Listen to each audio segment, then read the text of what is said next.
বিদায় নিল দয়ার নবী, বিলাল তো বোঝে না।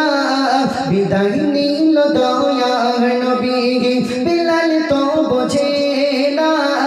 সহিতে না পেরে তখন ছাড়িল মদিনা। সহিতে না পেরে তখন ছাড়িল মদিনা।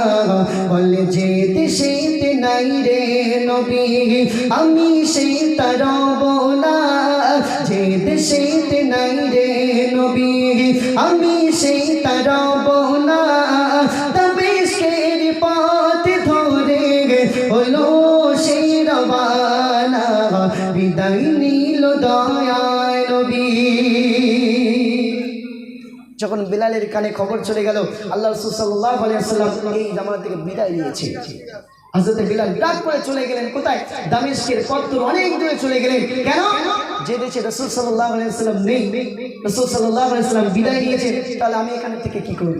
আমি থাকতে পারবো না, এখানে কষ্ট লাগবে, মনে দুঃখ লাগবে। তখন বিলাল রাদিয়াল্লাহু তাআলা দামেস্কের পথ ধরে চলে গেলেন, হেঁটে হেঁটে চলে যাচ্ছে। আল্লাহ রাসূল সাল্লাল্লাহু আলাইহি ওয়াসাল্লাম কি করছে একটু বলতে শুনবেন। কিছুদিন পরে বিলাল স্বপ্নে দেখিল, সেই স্বপ্নে দয়ার নবী এসে ওই বলিল। সেই স্বপ্নে দয়ার নবী দেখে ওই বলিল। নবী বলে ও গে বিলাল, চিনো না যে করো না, আমার রোজা দেখতে তুমি মদিনায় এসো না। আমার রওজা দেখতে তুমি মদিনায় এসো না। এই কথা শুনে বিলাল তখন মদিনায় আসিল।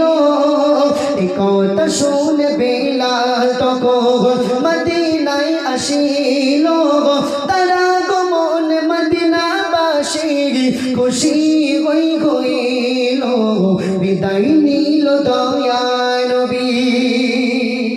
বিলাল যখন বিদায় নিয়ে চলে গেল দামেস্কের পথ ধরে, আল্লাহর হাবিব সাল্লাল্লাহু আলাইহি ওয়াসাল্লাম স্বপ্নে একদিন বিলালকে দেখাচ্ছেন, বিলাল মদিনা শরীফে একদিন এসো, মদিনা শরীফে চলে এসো আমার রওজা দেখার জন্য।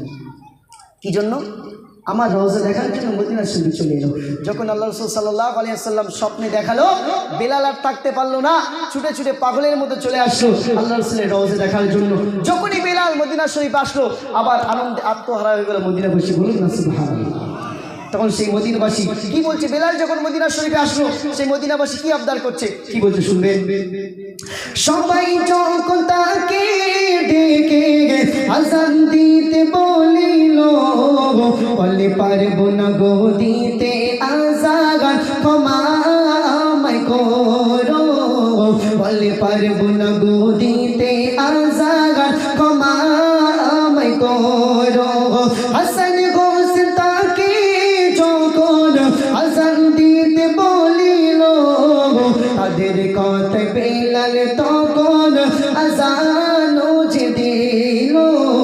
তাদের কথায় বিলাল তখন আযানও যে দিল। বলে আমি যখন আযান দিতাম শুনতো নবী দয়াময়।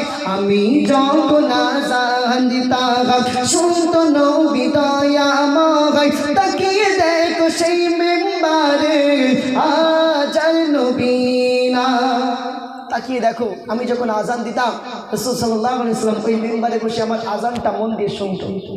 আমি বিলাল যে আজান দেব মধুর সুরে, আমি যখন মেম্বারের দিকে তাকাই, আমি বিলাল থাকতে পারি না। কেন? আমি যখন আজান দিতাম রাসূল স্বয়ং শুনতো। আজকে আমি আজান দেব কার দিকে তাকিয়ে?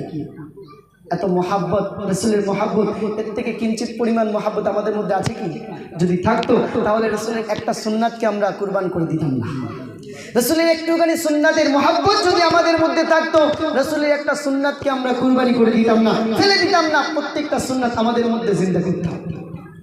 এবারে বিলাল রাদিয়াল্লাহু তাআলা যখন আযান শুরু করলেন, হাসান হোসেন বললেন, বিলাল আপনি আযান দেন। তার কথায় বিলাল রাদিয়াল্লাহু তাআলা আযান দেওয়া শুরু করলেন। তখন বিলাল রাদিয়াল্লাহু তাআলা আযান দিচ্ছে, কাঁদতে কাঁদতে কি বলছে শুনবেন। কাঁদতে কাঁদতে বিলাল এবার আযান শুরু করিল, মুহাম্মদ রাসূল বলে জ্ঞান রাসূল বলে জ্ঞান সে হারালো। হযরত বিলাল রাদিয়াল্লাহু আযান শুরু করলেন, বললেন মুহাম্মদ রাসূলুল্লাহ সাল্লাল্লাহু আলাইহি ওয়াসাল্লাম যখন হলেন, তখন বিলাল রাদিয়াল্লাহু সহ্য করতে পারলেন না, অজ্ঞান হয়ে পড়ে গেলেন। কি মুহাব্বত! তখন বিলাল রাদিয়াল্লাহু কি বলছে একটু মন দিয়ে শুনবেন।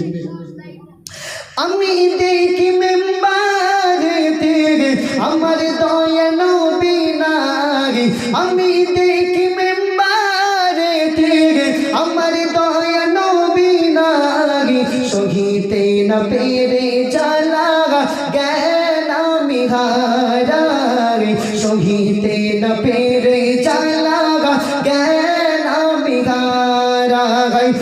কবি আজীব বলে গো দ্বিতীয় হবে না জীবনে সে নবী ছাড়া কিছুই যে বোঝে না, জীবনে সে নবী ছাড়া কিছুই তো বোঝে না। বিদায় নিল দয়ার নবী বিলাল তো বোঝে না, সহিতে না পেরে তখন ছাড়িল মদিনা, সহিতে না পেরে তখন ছাড়িল মদিনা। বিদায় নিল দয়ার নবী। মুহাব্বত দেখতে পাচ্ছেন সাহাবায়ে কেরাম আজমাইনদের মধ্যে। এবারে বলুন, এই যে ঘটনা শুনলাম আমরা,